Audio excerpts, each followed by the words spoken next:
Hola, buen día. Hola!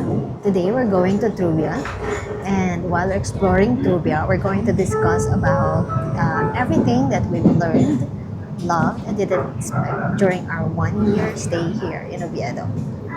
Sama ulit kayo sa trip namin.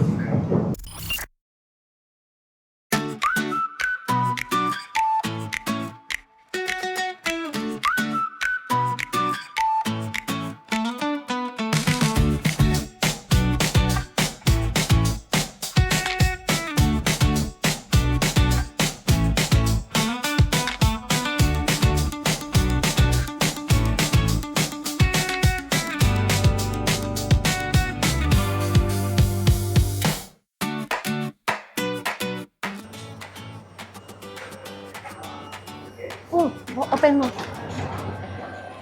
Sorry, kala ko automatic. No.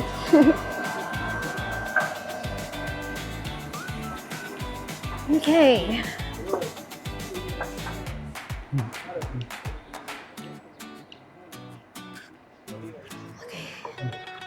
Dilim. Yeah, against the light. This is already Trubia. Welcome to Trubia. It's just 20 minutes, right? Yeah.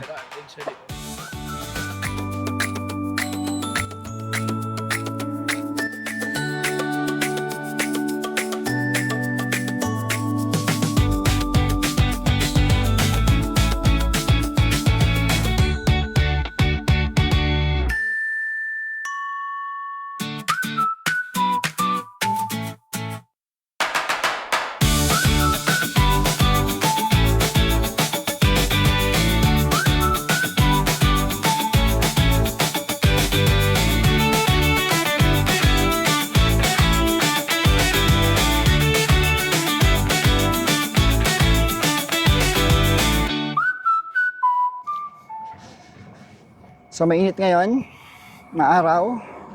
It's, ano ba, We love it. 15? 15 degree? 16 degrees 16. Celsius sa akin. And we're walking in the streets of Trubia. Yeah. We're going to walk for 1.8 kilometers to go to to that place. We're going to vibe out. vibe in. This is our second time in Trubia. The first time is with the Global Vibes Oviedo. Yeah. But I think dun lang yan sa may unahan. So may bukana So right lang. now, we are exploring a bit more of the neighborhood. Yeah, we're going to feel Truvia. Pahinga lang muna. We're in Parque de Catalunya right now. So while in Trubia, we'll be updating you and discussing some other things. Kasi naka 1 year na kami dito sa Spain, 1 year in Asturias, 1 year in Oviedo. So, Yeah. as you know, When we first got here in Oviedo from Madrid, andun pa yung anxiety namin. Siyempre, we're in a new place, tapos ekstranghero kami, di ba? Yung people, hindi namin in-expect na ganun sila ka-warm and kind. And yung pag-receive nila sa mga ekstrangherong katulad namin. First encounter namin with a taxi driver. Nung una hesitant kami kasi you know naman the experience of riding a taxi in the Philippines. Very professional sila and kind at handang-handang tumulong. Kasi ang dami naming luggage nun eh. Inibigyan namin ng tip, ayaw pa niyang tanggapin. Tapos parang, really? You want me to receive this? Parang ganon. Nabasag na yung fear namin sa yung mga tao dito, hindi sila nag-take advantage sa mga hindi local. if you don't know, we're a Filipino couple from the Philippines. Yeah. And we're not saying na lahat ng taxi driver sa Pilipinas masamang tao. Yes. I mean, common talaga sa Pilipinas na yung mga taxi driver, or again, we're not saying all. Pag tinamaan ka, then maybe you are. ina-abuse nila, especially pag foreigner yung pasahero. It's like a scam in the Philippines. Kudos dun sa mga taxi driver na mababait pa, namumuhay pa rin ng tama at maayos sa Pilipinas. Yeah, and even tayo na Pilipino, di ba? Oo. Based on our experience na rin naman. So, We're just saying that from our perspective, na galing kami sa Pilipinas, meron kaming defense mechanism na taxi driver. I don't know if sa ibang bansa may mga ganong taxi driver din na ina-abuse yung mga foreigner. Like sinasamantala nila na, foreigner to, sisingilin ko to ng malaki. Wala tong alam dito, di sila marunong magsalita ng Spanish, something like that. Pero dito kasi sa Oviedo, the first time na dumating kami dito, it's not. yes. That's the good thing. Yung expectation namin sa Oviedo, eto lang, pero parang tumaas pa siya. Tumaas pa siya. Na-exceed talaga yung expectation. Yes. And again, like we mentioned, we're not a city people back in the Philippines. Yeah. So, okay talaga sa amin yung small city lang, small city vibes, small city living. Mhm. Siguro ako personally is yung safety kasi I can walk alone na hindi ako nag-worry na may mangyayari sa akin. Yun siguro yung pinakagusto ko sa lahat. While walking, nakakapag-meditate din ako. Kasi nga, at peace ako eh. Nakaka-relax for me yung walking. And Oviedo is a very walkable city. Napakalaki ng mga pedestrian paths nila, yung mga sidewalks nila, very well planned. For me, yung weather, kasi yung weather dito, hindi mainit. Well, galing kasi kami sa Pilipinas, mainit sa Pinas. So here, even during the summer, it's very rare na lumampas ng 30 degree yung init. And hindi siya humid. So okay lang din. For us, ha? Yes. And hindi extreme yung weather dito eh. So, let's say winter, malamig. Since na-experience na rin namin yung winter. 4 seasons, we Yes. completed it na. So, okay lang din yung winter. Kasi hindi naman siya nagne-negative. Yes. Unlike sa ibang part ng Spain, medyo extreme daw yung weather. Yes. So here in Asturias, no, okay lang yung yung weather. Right now, spring. So medyo pa-summer na. So pag naglalakad ka, of course mainit, may araw eh. Pero hindi siya extreme na mainit. From time to time, mararamdaman mo pa rin yung Cool breeze. Yeah, yung cold breeze. May mga nakakita na kami dito na mga naka-t-shirt na or sando. So, ibig malapit na talaga yung summer. Kumaga yung 4 seasons na experience namin dito sa Asturias, very mild lang. Even the rain. Yes. Sanay kami na wild ang rain sa Pilipinas. Dito, parang ano lang, Gentle. shower lang. No? Meron din malakas, pero hindi ganong kalakas na Ah. na-experience namin sa Pilipinas. At walang baha. Wala pa kami na-experience na baha. Walang lindol. O na-experience namin dito yung almost whole day na brown out ng Spain and France. But, I mean, it happens. okay. Yeah, okay naman. Another thing is the hiking trails. Sobrang dami ng hiking trails dito. Hindi pa namin napupuntahan lahat. We've been to Naranco 5 times, pero gusto pa rin namin bumalik-balik doon. At marami pang hiking trails doon na hindi pa rin namin napupuntahan. Marami dito routes, o yung tinatawag nilang senda. So, we've been to Senda Verde. Sobrang daming pwedeng lakaran. Kasi di ba gusto rin namin magkamino. Everyday life pa lang namin, going to center, 20 minutes na walk eh. Oo. So, dun pa lang, ang sarap na maglakad. Hindi rin kami gym people din kasi eh. So, ang pinaka-exercise talaga namin is yung walking. Yeah. Yung mga parks like this, masarap tumambay. Yeah. Feeling ko naging physically healthy dahil sa paglalakad eh. Sa mga parks, they're so very generous. Ang daming bench. Yung playground, strategically located talaga siya sa mga parks. Parang lahat ng neighborhood, hindi pwedeng walang parks, hindi pwedeng walang playground. Lalo yung You know, pambata na yeah. nalalaruan. Alam mo, one time we experienced the playground. You know, we're healing our inner child. We haven't experienced any of those kasi. Tapos meron sila ditong mga calisthenics equipments sa mga parks. Hindi mo na kailangan mag-gym kasi kung masipag ka maglakad papunta doon, doon ka mag-exercise, doon ka gumamit ng equipment. Ang galing lang. Na-amaze kami doon. Tapos meron ding mga table tennis, no? Maraming libre. Marami kang pwedeng gawin outside. Up to you na lang kung paano mo siya gagawin. Worth it yung binabayad mong tax. Yes. Yun yun. Oo. Sabi nga ni Idol Michael B, kasama yan sa binayaran mo. Yeah, worth it. Worth it. Malinis. Di ba? Every night, naglilinis sila dito ng mga sidewalks, ng mga kalsada.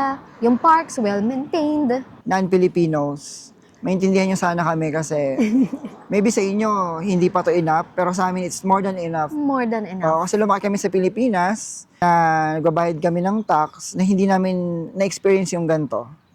Kumaga yung mga tax namin, hindi siya napunta sa mga tao. Napunta siya sa ibang tao. Para sa amin, this is more than enough. The parks, the facilities, the public facilities, sobrang na-enjoy namin. Meron kaming health card, though ayaw namin ma-hospital. Ayaw namin gamitin. Oo, di ba? Pero kumbaga, meron kang insurance na, yes, kapag kailangan mo emergency, meron kang magagamit. Nandun yung peace of mind, no? Yes.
Kung palagi mong hinahanap yung mga Filipino or Asian products,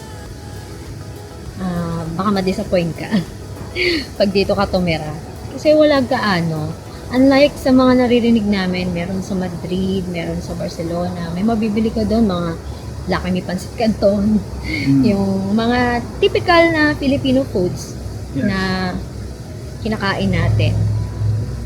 Pero dito kasi, merong mga Asian store, merong isang Asian store malapit sa sentro at meron ding Asian store sa may Lugones, malapit lang sa Oviedo yon. Pero meron doon, but hindi gaano. Ang nakita ko lang doon, Ligo, Silver Swan, Silver Swan soy sauce, Silver Swan vinegar, and mostly is mga Chinese product, Japanese, Korean, ganyan.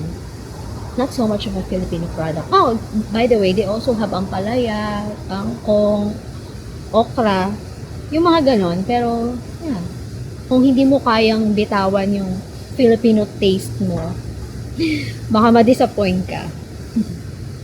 Of course, mas rare yung work.